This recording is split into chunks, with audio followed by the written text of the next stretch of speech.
తెలంగాణ భవన్లో హరీష్ రావు మీడియాతో మాట్లాడుతున్నారు. ఇప్పుడు లైవ్ చూద్దాం. చిన్న మరమ్మతు చేయకపోవడం అంటే ఈ ప్రభుత్వం యొక్క నిర్లక్ష్యం, ఇది మంత్రుల సమన్వయ లోపం. ఈరోజు పరిస్థితి ఏంటంటే మా వీరయ్య గారు ఉన్నారు, అజయ్ గారు ఉన్నారు, మా ఎంపీ గారు రవి గారు ఉన్నారు.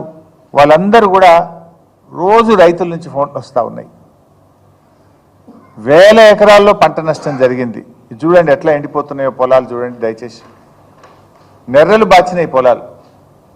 ఒకవైపు కృష్ణానదిలో పరవళ్ళు దొక్కుతూ ఉంటే, సాగర్ నిండు కుండలాగా ఉంటే, ఇవాళ సాగర్ ఆయకట్టు రైతుల పొలాలు నెర్రలు బాచి ఎండిపోతూ ఉంటే రైతులు కళ్ళల్లో నీళ్లు పెట్టుకొని ఏడుస్తున్నటువంటి పరిస్థితి. అంటే ఇది కేవలం ప్రభుత్వం యొక్క వైఫల్యం, ప్రభుత్వం యొక్క చేతగాంతనం, ప్రభుత్వం యొక్క నిర్లక్ష్యం వల్ల ఈరోజు ఈ లక్షల ఎకరాల్లో పంట ఎండిపోయినటువంటి పరిస్థితి. ఇలా పాలేరు నియోజకవర్గం, ఖమ్మం నియోజకవర్గం, వైరా నియోజకవర్గం, సత్తుపల్లి నియోజకవర్గం, మదిర నియోజకవర్గం మొత్తం పంటలు ఎండిపోతున్నటువంటి పరిస్థితి. ఇప్పటికే రైతులు, నేలకొండపల్లి రైతులు ఎన్ఎస్పి కార్యాలయాన్ని ముట్టడించారు.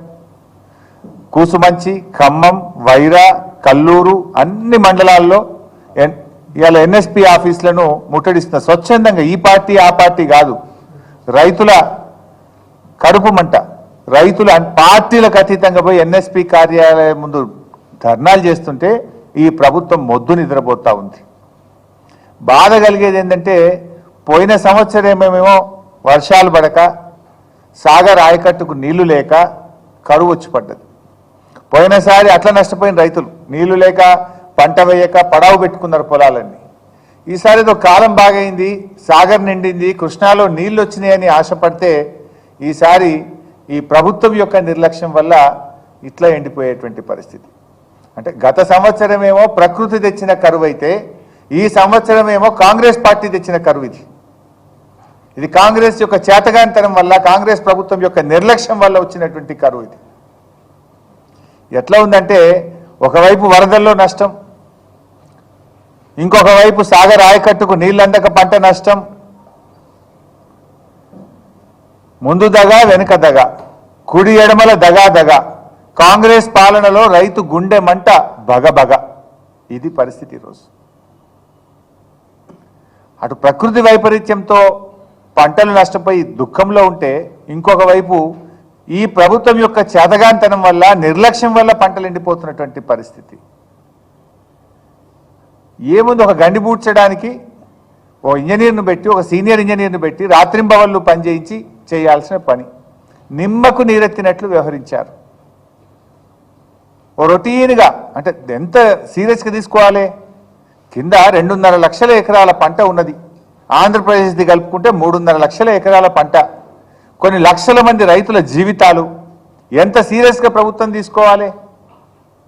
అంటే మీకు పట్టింపు లేదు, అసలు ఏమాత్రం కూడా పట్టింపు లేదు. జిల్లాలో 3 మంత్రులు ఉన్నారు. పొంగులేటి శ్రీనివాసరెడ్డి గారు, బట్టి విక్రమార్క గారు, తుమ్మల నాగేశ్వరరావు గారు. 3 ఈ గండిబడ్డ కాలువ పక్క నుంచే పోతారు. రోజు ఖమ్మం పోవాలంటే ఆ రోడ్డు ఈ గండికి 100 మీటర్ల దూరంలోనే పోతుంది. దాన్ని పక్కకెళ్ళి పోతున్నారు. మరి 23 రోజుల్లో కనీసం వీళ్ళు ఒక 10 సార్లు పోయొచ్చు ఉంటారు ఖమ్మం. ఆగి ఆ గండి ఎందుకు పూడుస్తలేరు, ఎప్పుడు పూడుస్తారని ఒక రివ్యూ చేసేంత తీరిక కానీ, కన్సర్న్ కానీ మీకు లేదా అని అడుగుతా ఉన్న ఖమ్మం జిల్లా మంత్రులకు.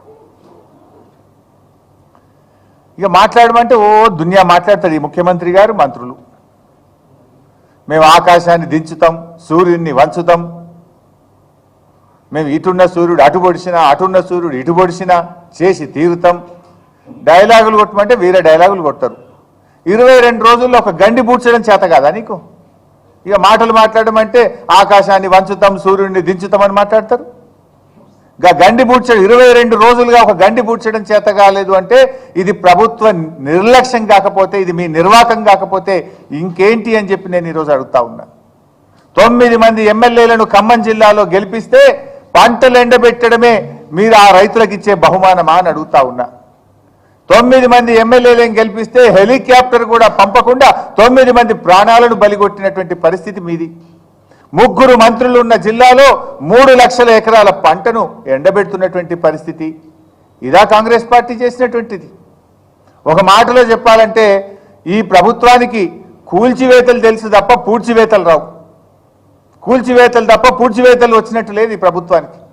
హైడ్రా పేరు మీద పెద్ద డ్రామా నడుపుతున్నారు ఇక్కడ కూల్చివేతల పేరు మీద. పేదవాళ్ళ ఉసురు పోసుకుంటున్నారు.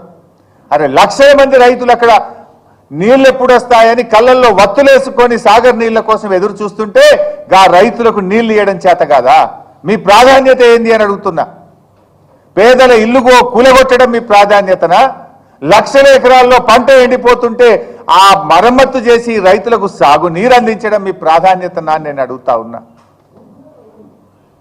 జిల్లా మంత్రులు పొంగిలేటి గారు, తుమ్మల గారు, బట్టి గారు పొద్దులేస్తే కేసీఆర్ గారి తిట్టుడు, బీఆర్ఎస్ తిట్టుడు. ఇందులో మీరు పోటీ పడుతున్నారు. రైతులకు నీళ్ళు ఇవ్వడం కోసం పోటీ పడలేరా? రైతులకు నీళ్ళు ఇవ్వడం కోసం తనలా